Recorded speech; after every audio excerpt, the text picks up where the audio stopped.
What's up, everybody? Welcome back to It's Not a Midlife Crisis. I'm Mid-Crisis Mama, and this is another episode of Thursday Thrifts.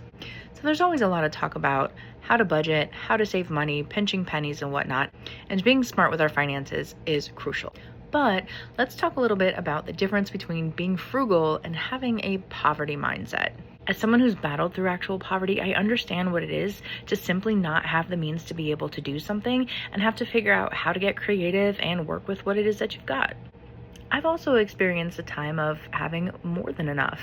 Coincidentally, it was during the 6-year period of time where I was no contact with my ex. I was by no means rich or well off, but I was in a position where I could help other people financially, which is really my heart to do. But I also found myself being a bit frivolous. I was buying Starbucks every day, going out to eat. I was comfortable. Having money all to myself was new to me, so I went overboard at times. But getting back with my ex after that 6-year period of time put me right back into poverty. I had a good job, but my wages got garnished for over a year. They were taking so much out of it that the only thing that I could afford was a studio apartment that was $500 a month, which included utilities, no car, no extra stuff, barely affording food just to get by. And of course, if you watch my other videos, you know my ex didn't help at all.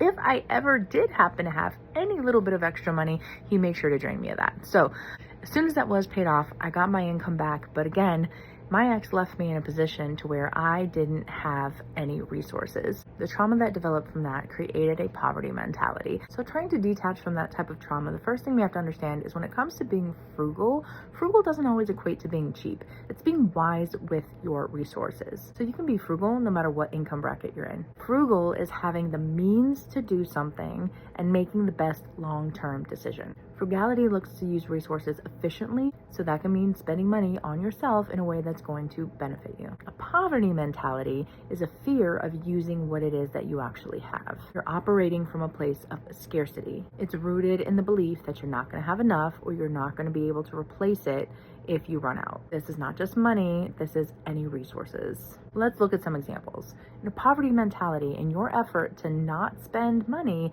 you can actually end up spending more. Example, buying cheaper things that aren't going to last as long. It's cheaper in the moment, but you're going to have to replace it more often. Hoarding things or not using things at all until they expire, and then you have to replace it. Short-term thinking. You're always in the now. There's no vision of future. There's no room for risk. You're in constant survival mode. You definitely aren't going to invest, probably not even in something like a 401k, because your thought process is you need every single penny that you have right now. You may not even go see the doctor because you don't want to spend the money on a copay and you figure you can just push your way through it. Financial anxiety. You're constantly feeling that money has power over you. And constant comparisons to others. You're always feeling shame in having to buy something that's cheaper, shame in going to a thrift store, shame in going to a dollar store, shame in spending less because you feel like you have to and other people don't. When you're frugal, you spend your money on purpose. You're looking to get the biggest bang for your buck, and sometimes that means spending a little bit more to get something of higher quality that's going to last you longer in the long run. You're always thinking of the future, what's going to benefit you later. You're not stuck in the now, you're setting yourself up for tomorrow. You view your money as a way to reach your goals. It's not just survival mode. You have a plan and you know how to execute it. You don't compare yourself to others. You're confident in the decisions that you make to live below your means or to watch what you spend and stick to your budget because you have goals to accomplish. Even though I've always been the only one working, I've never had full control over my finances when I was with my ex.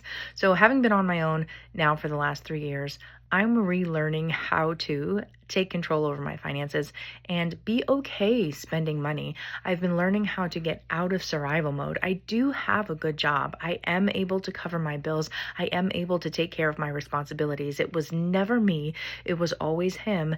And now that I have control, I'm able to experience that freedom of knowing that I can make choices to spend less and stay within a budget in order to reach goals that I have. I don't skimp on everything. The thing is, I enjoy finding deals. I no longer have shame in buying some cheaper items or looking for something that's secondhand because some stuff just doesn't make sense to buy full price. but I do it because I know that there are things that I want to be able to spend a little bit more money on, things that I want to be able to buy brand new, and I'm learning how to be okay spending money on myself. And you know something that I've realized? I actually enjoy gifts. I enjoy buying things for myself, and I enjoy the fact that I can work, have my own money, and buy my own things and reward myself for that hard work. I like not feeling like I have to work myself into the ground and have nothing left to show for it at the end of the day, but just to pay bills and survive. That is not life. So yes, we want to save money. Yes, we want to be smart with our finances, but you know what? Life is worth living, people. We've got to go out and enjoy.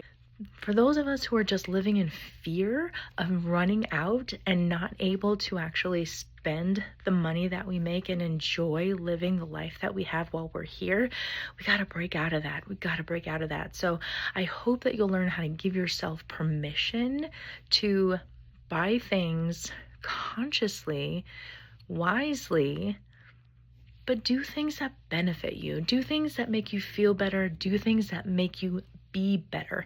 Invest in yourself because it's worth it. I've come a really long way, and I catch myself, but I do still struggle with some things. I'll find myself buying more expensive food and not eating it because it's expensive. And then it goes bad. You got to replace it anyway. Come on now. Medication.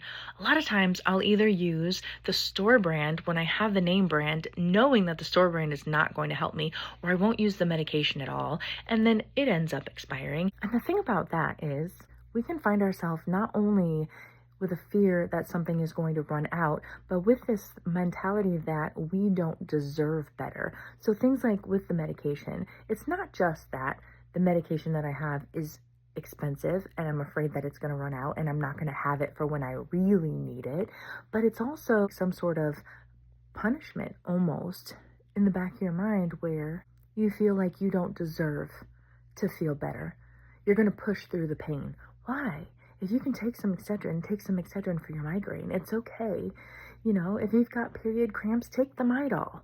I'll let it sit in there and push through it every month and be hovered over in pain, ready to pass out, when I could just take the medication that's in my medicine cabinet, because if I don't, it's just going to expire and I'm going to have to throw it out. We can get so caught up in fear of waste that we end up wasting. It's crazy when you start to recognize some of the things that you do and understanding the reasons behind it. So yeah, I don't have all the answers on how to really come out of all this. Like I said, I'm still struggling sometimes, but what I do know is it absolutely starts with acknowledging that that's what you're going through. We have to stop moving so fast in life. Step back, ask ourselves why. It's okay to question why you do some of the things that you do. Reevaluate what you do on a daily basis. Is this something that's necessary? Is this something that's benefiting me? Or am I doing this because it's what I've always done? We have to get out of that thought process, because if we stay the same, we stay the same, right? If we want to grow, then we have to be willing to change. That means that we have to take a deeper dive into what we're doing and why we're doing it and really start understanding ourselves.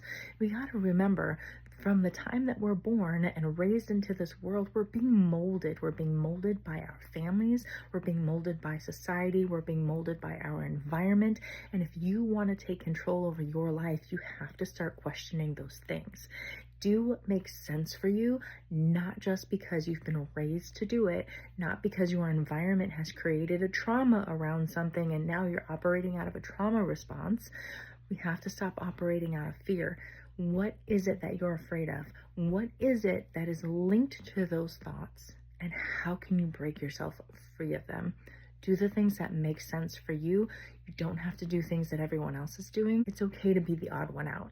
Whatever makes sense for you. At the end of the day, it's just about operating in confidence in everything that you do in life, and you are going to be the only one that can figure out what that is. So I know I'm not alone. I know there's lots of us out there that are dealing with poverty mentality and trying to learn how to become more confident with our finances and learning how to become frugal instead of operating out of fear. So I hope that this helps somebody. This is a really deep topic and there's lots more that I could go into, but I'm going to try to keep it short and sweet for today. So anyway, I will talk to you all next time. Until then, you have a great week.